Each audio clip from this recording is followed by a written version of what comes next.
সামনের টেবিলে, ফার্স্ট টেবিলে এখানে হাত তুলেছে। আসসালামু আলাইকুম। ওয়ালাইকুম আসসালাম।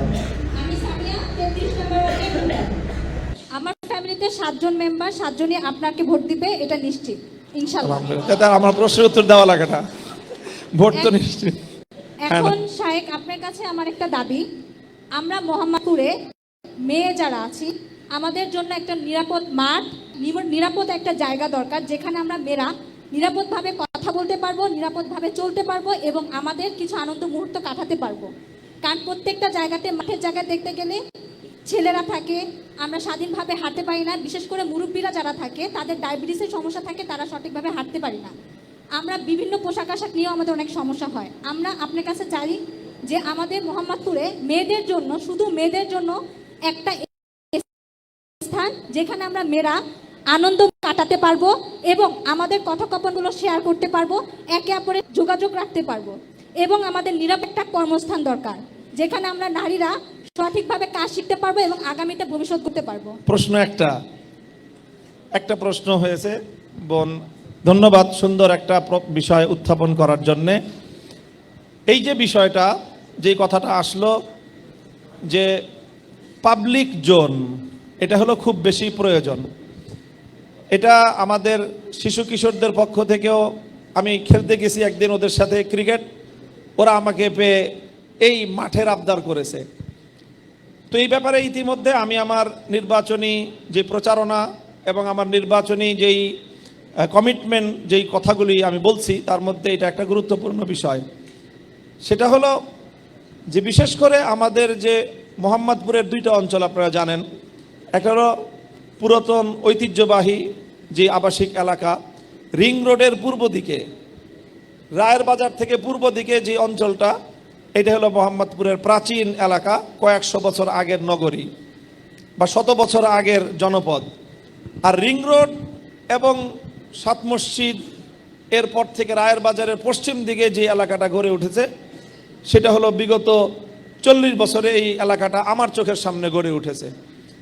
নতুন মোহাম্মদপুর আর পুরান মোহাম্মদপুরের এই জাতীয় বিষয় সংকট দুই রকম। নতুন মোহাম্মদপুরে এই জাতীয় প্রচুর খাস জমি আছে, যেই খাস জমিগুলোর মালিক রাষ্ট্র তথা জনগণ, এটা পাবলিক প্রপার্টিজ এগুলো। কিন্তু এই প্রপার্টিজগুলো, এই জায়গা জমিগুলো, এখানে দুই ধরনের জায়গা আছে। কিছু আছে খাল, এটা সরকারিভাবে এগুলো খাল, সেই অনেক বহু আগে থেকে এগুলো খাল হিসেবে সেই জমিগুলো, সেই কিছু খাল ভরাট হয়ে কিছু খাস জমি এগুলো বিভিন্ন ভূমিদস্যু কর্তৃক এগুলো জবরদখল হয়ে গেছে। সেই ভূমিদস্যুদের মাধ্যমে জবরদখলকৃত যেই খাস জমিগুলো আছে, প্রপার্টিসগুলো আছে, ল্যান্ডসগুলো আছে, খালগুলো আছে, আমার প্রথম অঙ্গীকার হলো সরকারি এই খাস জমিগুলো ভূমিদস্যুদের দ্বারা দখলকৃত যেই পাবলিক প্রপার্টিজ, যেগুলো প্রাইভেট প্রপার্টিজে রূপান্তরিত হয়ে আছে, এগুলোকে আবার তাদেরকে উচ্ছেদ করে সেগুলোকে আবার সরকারি খাস জমি সাধারণ মানুষের জন্য উন্মুক্ত করবো ইনশাল্লাহ। সেই জমিগুলোতে, যেগুলোতে খাল, সেগুলো খাল খনন করে খালের প্রবাহ সৃষ্টি করব ইনশাল্লাহ। এবং এই খালগুলোকে কেন্দ্র করে, খালের দুই পাশ দিয়ে সুন্দর ওয়াকওয়ে তৈরি করে এবং খালে সুন্দর পানির প্রবাহ নিশ্চিত করে এখানে একটা সুন্দর পরিবেশ, যেটা কিছুটা বিনোদনেরও কাজ দিবে, হাঁটা চলার কাজ দিবে আমাদের, এই খালগুলোকে কেন্দ্র করে এটার একটা পরিকল্পনা।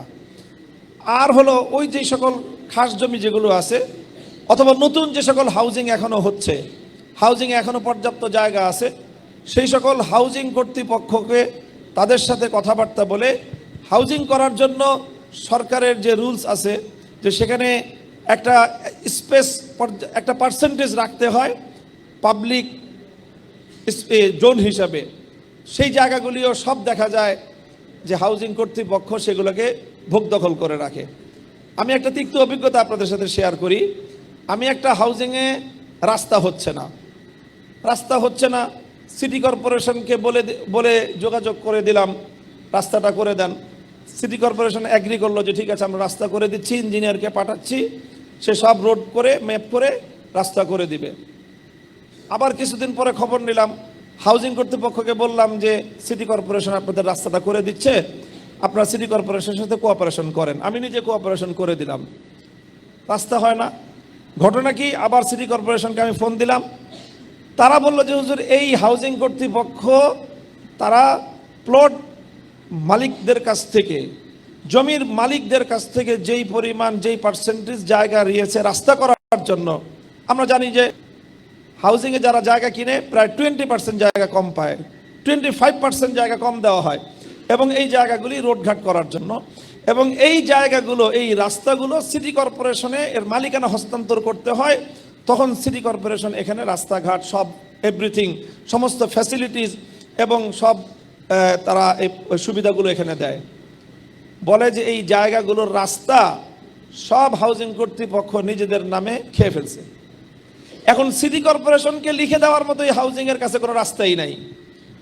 যেই রাস্তাগুলি আছে এগুলো ম্যাক্সিমাম হলো খাস জায়গা, অর্থাৎ তারা যে জমির মালিকদের কাছ থেকে হাউজিং কর্তৃপক্ষ যেই পোর্শনটা নিয়েছে সেই পোর্শনটা তারা বিক্রি করে খেয়ে ফেলছে, যার কারণে এখন সিটি কর্পোরেশনকে তারা হ্যান্ড ওভার করতে পারে না, রাস্তাও পাকা হয় না। এই ধরনের জটিলতা আছে, অর্থাৎ খাস জমি তো খায়, সাথে তারা হাউজিংয়ের প্লট মালিকদের কাছ থেকে যে জমিটুকু নেয় সেটাও তারা খেয়ে ফেলে।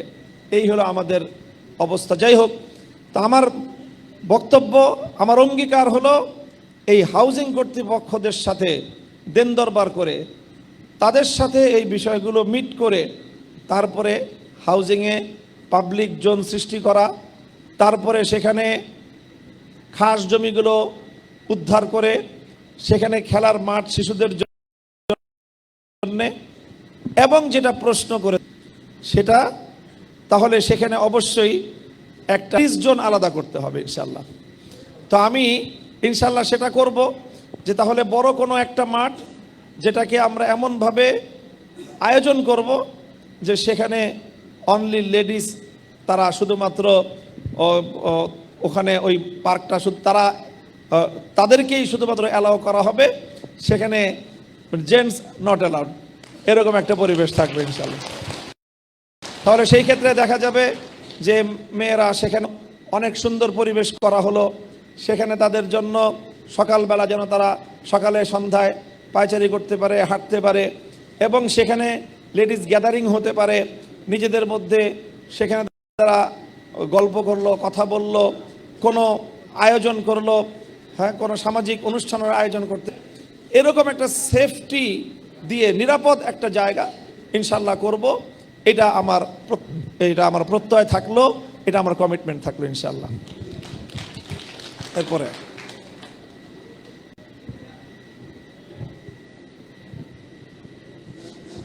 আসসালামু আলাইকুম। ওয়ালাইকুম আমার আসসালাম। নাম সুচি আক্তার, আমি লালমাটিয়া মহিলা কলেজে পড়াশোনা করছি। শায়েখ সাহেবের কাছে আমার ছোট দুটা প্রশ্ন থাকবে।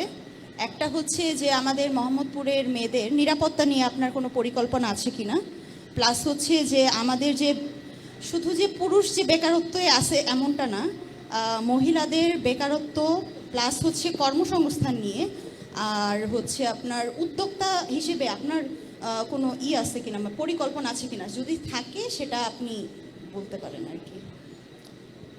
হ্যাঁ, নারীর বেকারত্ব এবং নারীর নিরাপত্তা, নারীর কর্মসংস্থান এবং নারীর নিরাপত্তা, এই দুটো প্রসঙ্গ এসেছে বোনের প্রশ্ন থেকে। তো প্রথম কথা তো হলো যে নিরাপত্তা কনসার্ন যেটা, সেটা আমাদের এবারে নির্বাচনী প্রচারণায় প্রধান গুরুত্বপূর্ণ ইস্যু। আমি বারবার বলছি যে মোহাম্মদপুর এখন একটা ক্রাইম জোন হিসেবে পরিচিতি পেয়ে গিয়েছে। সন্ত্রাস, চাঁদাবাজি এবং কিশোর গ্যাং, এই তিনটা দিয়ে তারপরে এর মূল যে কেন্দ্রবিন্দু সেটা মাদকের সাম্রাজ্য।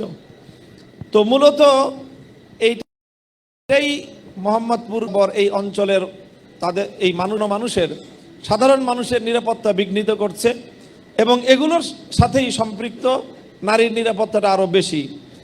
যখন যেখানে ক্রাইম হয় সেখানে ক্রাইম জোনে একজন পুরুষ যতটা অনিরাপদ, একজন নারী স্বাভাবিকভাবে তার চেয়ে আরও বেশি অনিরাপদ।